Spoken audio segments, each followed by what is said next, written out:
ইংলিশে একটা কথা আছে, ডোন্ট জাজ আ বুক বাই ইটস কভার। বইয়ের রূপ দেখে বিচার করতে নেই। আজকে একটা গল্প বলবো আপনাদের। এক বৃদ্ধ কৃষক গ্রামের বাজারে আম বেচতেন। একদিন এক তরুণী এলো তার দোকানে আম কিনতে। সে সাথে সাথে চোখ রাখলো টেবিলে সবচেয়ে সুন্দর আমটা যে ওইটার উপরে। সোনালি রং, নিখুঁত গোলাকার, আর গায়ে কোনো দাগ নেই। মানে একদম আপনি একটা সুন্দর আম চিন্তা করলে যেরকম আসবে ঠিক ওরকম একটা আম। কৃষকটা একটু থামলেন, একটু আস্তে করে বললেন, এই আমটাকে আমি চিনি, এটাকে আমি বড় হতে দেখেছি। তারপর পাশেরটার দিকে ইশারা করলেন, একটু ছোট, একটু অসমান, দেখতে এমন একটা আকর্ষণীয় না।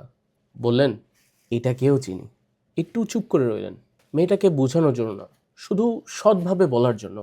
তারপর বললেন, সুন্দর আমটা দেখতে একদম আম যেমন হওয়া উচিত ঠিক এমন, কিন্তু ভিতরে কি আছে আমের এটা আমি জানি। মিষ্টি কখনো আসেনি ঠিক করে এটার মধ্যে।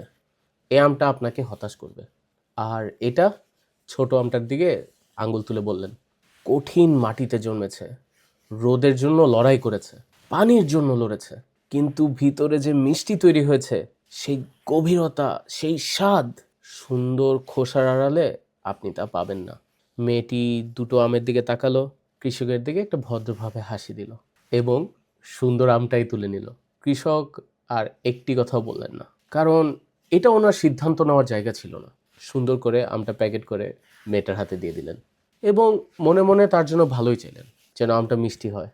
সে চায় সে যেন ভুল হোক। তিনি জানেন জীবনের স্বাদ প্রত্যেককে নিজেই নিতে হয়। আমার মা একটা কথা বলতো, মানুষ থেকেই শিখে, দেখে কখনো শিখে না। আর কখনো কখনো সবচেয়ে বেদনাদায়ক শিক্ষাগুলো আসে নিজের বেছে নেওয়া পথগুলো থেকেই। আমরা ম্যারেজ টাইমে ঠিক ওই কৃষকের মতোই, আমরা শত শত মানুষের সাথে কথা বলি, শুনি, পর্যবেক্ষণ করি, এমন অনেক কিছু জানি যেটা খালি একটা প্রোফাইল অথবা ছবি বলতে পারবে না।